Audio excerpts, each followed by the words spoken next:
हाय। तो again a very easy problem. तो यहाँ पे हमें कार्ड एरे दिया गया है, तो ये एक टेस्ट केस मैंने खुद से ले लिया जिससे मैं तुमको और अच्छे से क्लियर कर पाऊँ।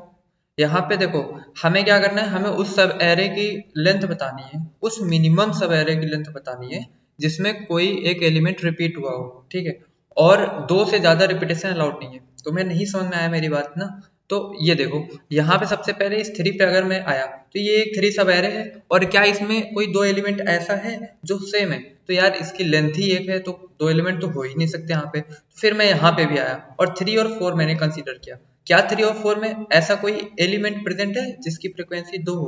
अब अच्छा, मैं दो क्यों बोल रहा हूँ? क्योंकि यहाँ पे एग्जैक्टली देखो लिखा है कि हमें क्या चाहिए, पेयर ऑफ मैचिंग कार्ड। मतलब कोई एक कार्ड ऐसा हो जो मैच कर रहा हो, मतलब जिसकी वैल्यू जो हो वो किसी एक दूसरे एलिमेंट के सेम हो।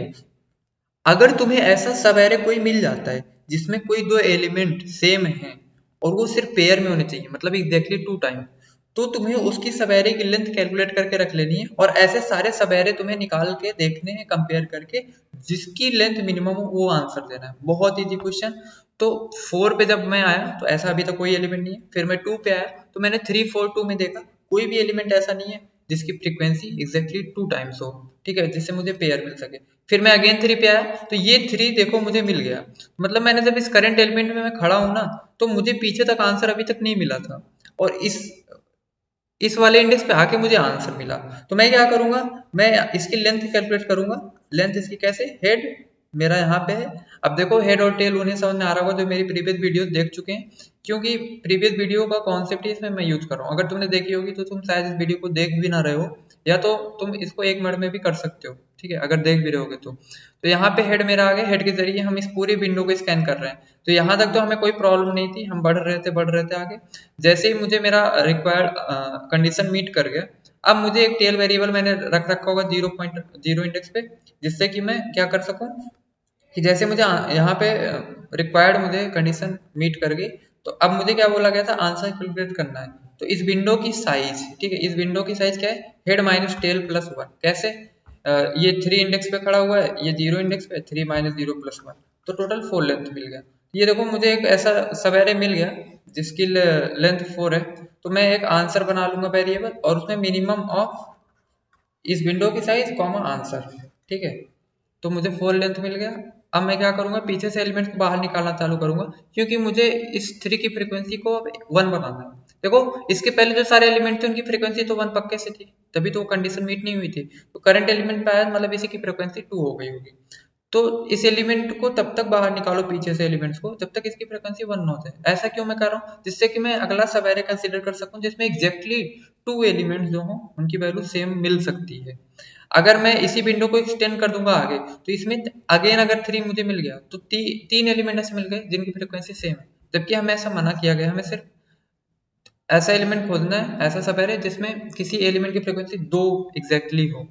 तो इसलिए मैं अब टेल की मदद से इसको पीछे निकाल दूंगा, नम सब टेल। अगर मैंने मैप में इन सारे एलिमेंट को डाला होगा फ्रीक्वेंसी काउंट करने के लिए, तो अब मैं टेल की हेल्प से मैप में से इस थ्री की फ्रीक्वेंसी को डाउन कर दूंगा। जैसे ही मैंने इस थ्री की फ्रीक्वेंसी डाउन की, तो अब ये मेरा थ्री वैलिड बन गया। मुझे अगेन दिख रहा है फोर टू थ्री यूनिक है। तो अब मेरी विंडो यहाँ से स्टार्ट होगी, मतलब टेल मेरा अब यहाँ पे है और हेड मेरा अभी भी आगे बढ़ रहा है, मतलब हेड मेरा यहाँ पे आ जाएगा। तो four two three two, again मुझे एक सब एरे से मिल गया टू, क्योंकि टू की फ्रीक्वेंसी फिर से इंक्रीज हो गई होगी ना जब मैं इस एलिमेंट पे आया। हेड की मदद से मैं फ्रीक्वेंसी को मैप में डाल रहा हूँ, और जैसे ही मुझे एग्जैक्टली टू मिल रहा है, मैं टेल की हेल्प से मैप में से उस एलिमेंट को बाहर निकाल रहा हूँ। कब तक निकाल रहा हूँ, जब तक इसकी फ्रीक्वेंसी वन ना हो जाए, क्योंकि तभी तो यूनिक होगा। जैसे यहाँ पे फोर भी टेल की हेल्प से बाहर निकल जाएगा, टू भी टेल की हेल्प से बाहर निकल जाएगा, क्योंकि अब मुझे थ्री और टू से विंडो कंसीडर करना है। तो थ्री टू थ्री, अगेन मेरा हेड यहाँ आ जाएगा और टेल मेरा थ्री पे अपडेट हो जाएगा। तो जब हेड यहाँ पे आएगा, अगेन इसकी लेंथ थ्री निकल के आ गई, और यही मेरा वैलिड आंसर है, क्योंकि फोर कॉमा आंसर, तो ये फोर होगा। और आंसर शुरू में किससे डिक्लेयर करोगे, इंट मैक्स से, जिससे कि तुम्हें मिनिमम आंसर मिले। अगेन जब इस वाले विंडो पे तुम रहोगे, इस वाले फोर टू थ्री टू पे, अगेन तुम answer is equal to four, मतलब आंसर कॉमा इस विंडो की साइज फोर है। कैसे, फोर टू थ्री टू कितने एलिमेंट है, head minus tail plus one, तो हेड मेरा चार पे है, टेल मेरा एक पे है, तो चार कॉमा चार अगेन मिला चार। और फिर देखो टेल अपडेट हो गया इस पे, टेल थ्री पे है और हेड तुम्हारा कहाँ पे है, फाइव पे है।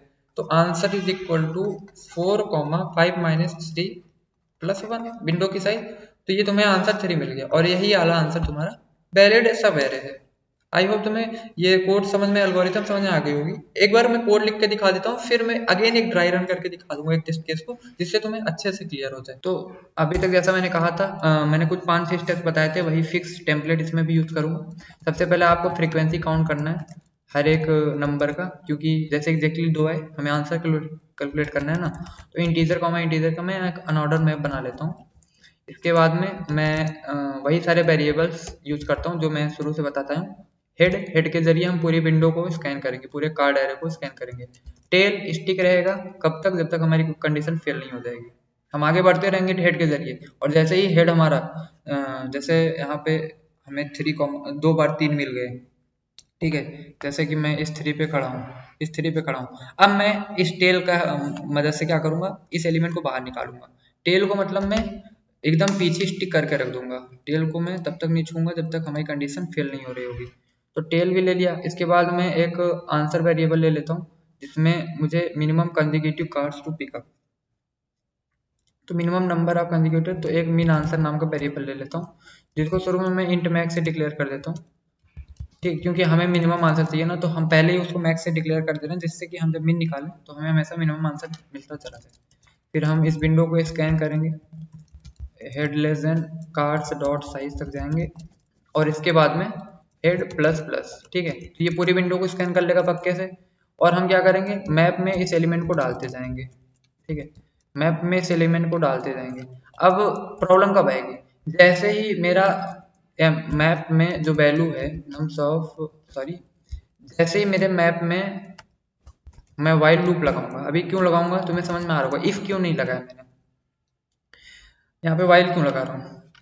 तो वाइल में मैं लिखूंगा जब तक ये नम्स ऑफ हेड जो है, ठीक है, अगर इसकी वैल्यू जैसे जैसे ही 1 से बड़ी हो जाती है, इसका मतलब क्या है, मुझे दूसरा वैल्यू मिल गया इसका, ठीक है। जैसे ही मुझे दूसरा वैल्यू मिला जो कि सेम है, तो मैं क्या करूंगा, मैं निकाल दूंगा आंसर को, मीन आंसर को अपडेट कर दूंगा किससे, minimum of mean answer comma head minus tail plus 1 से, ठीक है। उसकी विंडो की साइज निकाल के उससे अपडेट कर दूंगा, जैसे ही मुझे नम्स ऑफ हेड की वैल्यू जो है उसकी फ्रीक्वेंसी ग्रेटर देन 1 मिलती है। इसके बाद मैं पीछे से एलिमेंट को निकालना चालू करूंगा, कब तक ये निकलता रहेगा, इसीलिए मैंने वाइल लूप लिखा है, जब तक मेरे इस नम्स ऑफ हेड की फ्रीक्वेंसी 1 या 1 से कम नहीं हो जाती। वैसे 1 होने पे भी बाहर निकल जाएगा। तो मीन ऑफ आंसर को मैंने अपडेट कर दिया, और मैंने एम पी ऑफ, सॉरी, हाँ, M P of nums of tail के जरिए मैंने उस एलिमेंट को, पीछे वाले एलिमेंट्स को बाहर निकालना चालू किया मैप में से, ठीक है। और मैंने टेल को अपडेट करना चालू किया, कोई दिक्कत नहीं यहाँ तक। इसके बाद बाहर आ जाओ। अब अगर ये पूरा फॉर लूप एग्जीक्यूट हो गया होगा और वो कभी वाइल के अंदर गया ही नहीं होगा, कहने का मतलब सारे जो नंबर है वो उनकी सारी की फ्रीक्वेंसी यूनिक है, तो कभी वाइल के अंदर जाएगा ही नहीं। तो इसका मतलब है जब कभी नहीं जाएगा तो मुझे कोई मिनिमम कार्ड सवेरे से मिला ही नहीं जिसमें कोई डुप्लीकेट एलिमेंट हो। एक्चुअली ये हम प्रॉब्लम पहले भी कर चुके हैं, जिसमें हमें उस सवेरे की लेंथ बतानी होती थी, जिसमें डुप्लीकेट एलिमेंट्स आते थे। तो उसी का एक वर्जन, आप एक्सटेंडेड वर्जन मान सकते हो। तो सेम क्वेश्चन, अगर आपने प्रीवियस वीडियो देखी होंगी तो आपको पता होगा कि मैं कौन से क्वेश्चन की बात कर रहा हूँ। तो यहाँ पे आपको क्या करना है, रिटर्न करना है। अगर तुम्हारे मेन आंसर की वैल्यू कभी अपडेट ही नहीं हुई, कहने का मतलब अगर वो इंट मैक्स से इक्वल ही रह गया, तो क्या रिटर्न करो, तो रिटर्न कर दो -1, मतलब कोई पॉसिबल आंसर मिला ही नहीं। अदरवाइज क्या रिटर्न कर दो, मीन आंसर। एक बार हम रन करके देख लेते हैं कि क्या हमने कोड सही लिखा है। तो यहाँ पे नम्स बोल रहा है, नम्स में प्रॉब्लम है, तुमने कार्ड यूज किया। यार आदत पड़ गई नम्स लिखते लिखते। तो जी हाँ, आंसर बिल्कुल सही है। तो एक बार मैं आपको ये ड्राई रन करके दिखा देता हूँ। ये एक टेस्ट केस मैंने लिख लिया जो सारे केसेस को कवर कर लेगा, और तुम्हें अच्छे से समझ में आ जाएगा कि ये कोड एक्चुअली वर्क कैसे कर रहा है। तो मैं देखो 1 पे आया, सबसे पहले मेरा हेड 0 था, तो मैं किस पे 1 को एक्सेस कर रहा हूँ। मैंने मैप में, इधर मैं एक मैप भी बना देता हूँ। तो ये मैंने एक मैप भी ले लिया। अब शुरू में मेरा कार्ड ऑफ 0, तो कार्ड ऑफ 0 मेरा क्या है, 1। मैंने 1 की फ्रीक्वेंसी 1 रेज कर दी, ठीक है। इसके बाद ये मेरा वाइल लूप एग्जीक्यूट हुआ, तो मैं अभी तक वाइल में हम जाएंगे ही नहीं, क्योंकि अभी तक मेरी फ्रीक्वेंसी 1 है। तो इसलिए हम अगेन इस फॉर लूप पे आ गए। जब हम अगेन फॉर लूप पे आए तो मेरा हेड क्या हो चुका होगा, 1, तो मेरा इस वाले 2 पे आ गया होगा हेड। इसके बाद में हमने अगेन क्या किया, मैप में इस एलिमेंट को डाल दिया। मैप में हमने 2 को डाला, सॉरी 2 को डाला, तो 2 की फ्रीक्वेंसी मैंने अप कर दी 1। अभी भी कोई प्रॉब्लम नहीं, कोई भी ऐसा एलिमेंट नहीं है जिसकी फ्रिक्वेंसी एक से ज़्यादा बार आई हो। फिर हम 3 पे आए, हमने 3 को भी डाल दिया और 3 को मैंने कर दिया 1। ठीक है, फिर अगेन हेड मेरा इस पे उठ के चला है। अभी तक टेल मेरा कहाँ पे है, यहीं पे है, यहीं पे बैठा हुआ है, क्योंकि अभी तक हमें प्रॉब्लम ही नहीं हुई। तो अगेन जब मेरा हेड इस पे आया, उसने देखा 3 की फ्रिक्वेंसी हो चुकी 2, और मेरा एग्जैक्ट मुझे चाहिए भी क्या था, अगर तुम्हें याद हो तो मुझे चाहिए भी क्या था। उसने बोला था कि कहाँ गया, pick up having a pair of matching card. उसने साफ साफ बोला था मैचिंग कार्ड। तो मैच कब होता है, जब हमें 2 फ्रीक्वेंसी मिलती है। इसलिए ये वाला लूप जो है ये तुम्हें हेल्प करेगा, जैसे तुम्हें फ्रीक्वेंसी एक से ज़्यादा हो जाएगी। ये पता चल गया तुम्हें मैच मिल गया, तुम्हें दिख भी रहा होगा। अब इसका मुझे विंडो की साइज चाहिए, तो भी इसकी विंडो की साइज 4 है। कैसे निकालते हो, हेड मेरा यहाँ पे है, टेल मेरा यहाँ पे है, तो इस विंडो की साइज कैसे निकालते हो, हेड माइनस टेल प्लस 1। तो हेड माइनस टेल प्लस 1 करने पे हेड मेरा 3 पे है, टेल मेरा 0 पे, 3 माइनस 0 प्लस 1। तो वही तो मैंने निकाला है। मीन आंसर को मैंने अपडेट किया ना, मीन आंसर पहले इंट मैक्स था, अब इंट मैक्स भी क्यों इनिशियलाइज किया था, जिससे कि मुझे मिनिमम आंसर मिलता जाए कंपेयर करने पे। तो मुझे ये मीन आंसर मेरा 4 अपडेट हो गया। ठीक है, इसके बाद में अब मैं क्या करूंगा, अब देखो, अब ये 2, इसकी फ्रिक्वेंसी 2 हो गई।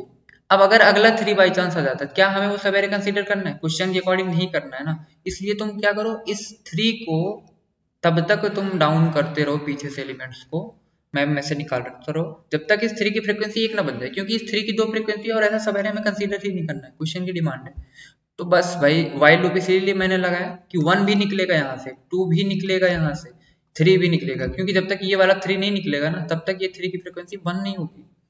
अगर 3 यहीं पे रहा होता तो सिर्फ ये 3 निकल के ये 2 और यहाँ पे कुछ और एलिमेंट रहा होता, वो ना निकलता। क्यों, क्योंकि हमें एक्चुअली 3 की फ्रिक्वेंसी से मतलब है, क्योंकि उसी की फ्रिक्वेंसी बढ़ गई थी। ठीक है, तो इसलिए ये 3 to 3 निकल जाएगा वाइल लूप से। अब तुम्हें समझ में आ गया होगा वाइल लूप कैसे काम कर रहा है। फिर मेरा हेड यहाँ पे आया, अब मेरा टेल भी अपडेट कहाँ हो गया होगा, यहाँ पे। ठीक है, जब ये 1 to 3 निकल गया होगा तो मेरा टेल भी 3 पे, क्योंकि देखो टेल प्लस प्लस हो रहा होगा। ठीक है, जैसे ही ये वाइल लूप से बाहर कब आएगा, जब इसकी फ्रिक्वेंसी 1 हो जाएगी। तो इजीली तुम्हें समझ में आ गया होगा। फिर मैं 4 पे मेरा हेड आया, कोई दिक्कत नहीं। ठीक है, ये अपडेट होकर 1 हो गया होगा। फिर 4 पे आया तो 4 पे अगेन फ्रीक्वेंसी 1। 5 पे आया, 5 पे अगेन फ्रीक्वेंसी 1। 7 पे आया, 7 पे अगेन फ्रीक्वेंसी 1, और इस 3 पे आया, अगेन फ्रीक्वेंसी इसकी 2 हो गई। अब जैसे ही फ्रीक्वेंसी 2 हुई, फिर से वाइल लूप एग्जीक्यूट होगा मेरा। तुम्हें दिख भी रहा होगा ना कि मैक्सिमम आंसर तो ये जनरेट कर रहा है ना, ये इतना मैक्सिमम आंसर नहीं हो सकता, क्योंकि उसने साफ तौर बोला है एग्जैक्टली 2। इसलिए मैंने इस 3 को निकालने के लिए साजिश की थी यहाँ पे वाइल लूप वाली। और प्रीवियस टेम्पलेट भी सारा सेम ही है, तुम्हें समझ में आ रहा होगा। तो बस यहाँ भी हेड माइनस टेल प्लस 1 होके मिनिमम आंसर मिन answer comma head minus tail plus 1। तो 4, 5 में से तुम्हें क्या मिला, 4। यहाँ पे देखो तुम्हें मिनिमम ही निकालना था, मैक्सिमम वाला नहीं, मिनिमम कंसेक्यूटिव पार्ट टॉपिक। तो ये 4 वाला तुम्हारा आंसर हो जाएगा, वैलिड आंसर। तो आई होप तुम्हें समझ में आ गया होगा अच्छे से। एक बार इसको सबमिट भी करके देख लेते हैं। तो ये देखो तुम्हारे सामने कोड भी मैंने सबमिट कर दिया, कोड चल भी गया। तो डरना नहीं है, विंडो स्लाइडिंग की इस प्लेलिस्ट को पूरा देख लोगे तो ये सब क्वेश्चन तुम 1 मिनट या 2 मिनट ज़्यादा से ज़्यादा करो। अब मैंने कहा था कि ये कौन सी प्रॉब्लम से मैच करती है, तो ये देख लो, ये वाली problem, longest substring without repeating character, exactly same problem है। थोड़ा सा ट्विस्ट था यहाँ पे। अब वो ट्विस्ट तुम जाके इस वीडियो में देखोगे कैसे ये थोड़ा सा डिफरेंस है। मैं तुमको कोड यहाँ पे दिखा दे रहा हूँ, कोड दोनों को एग्जैक्टली सेम है। तो यहाँ पे देख सकते हो कोड एग्जैक्टली तुम्हें सेम लग भी रहा होगा, बस यहाँ पे डिफरेंस है विंडो की साइज में। क्यों, क्योंकि यहाँ पे हमें रिपीटेड कैरेक्टर मना किया गया है कि जैसे रिपीट कैरेक्टर है उसके पहले का लेंथ कैलकुलेट करके रख लो, वो भी लॉन्गेस्ट हो। इसलिए यहाँ पे देखो मैक्स लिखा है, वहां मिल लिखा था, यहाँ मैक्स लिखा है मैंने। और वहां पे हेड टेल प्लस 1 निकाला था, क्योंकि उस करंट एलिमेंट को जो रिपीट हुआ से इंक्लूड करना था, फिर आगे बढ़ना था। यहाँ पे नहीं करना उसे इंक्लूड, उसके पहले के आंसर कैलकुलेट करो, इसलिए हेड टेल। तो आई होप तुम्हें ये सारी चीजें अच्छे से समझ में आ गई होंगी। तो इस प्रॉब्लम को आके भी तुम ट्राई कर सकते हो अगर नहीं किया। और रिकमेंडेड तो यही है कि तुम इस प्लेलिस्ट को पूरा देख लो, बहुत अच्छे से विंडो स्लाइडिंग की प्रॉब्लम को टैकल करोगे तुम। ठीक है, तो चलिए ऐसे ही फिर इंटरेस्टिंग वीडियोस मैं लेके आता रहूंगा। मिलते हैं अगली वीडियो में, थैंक यू।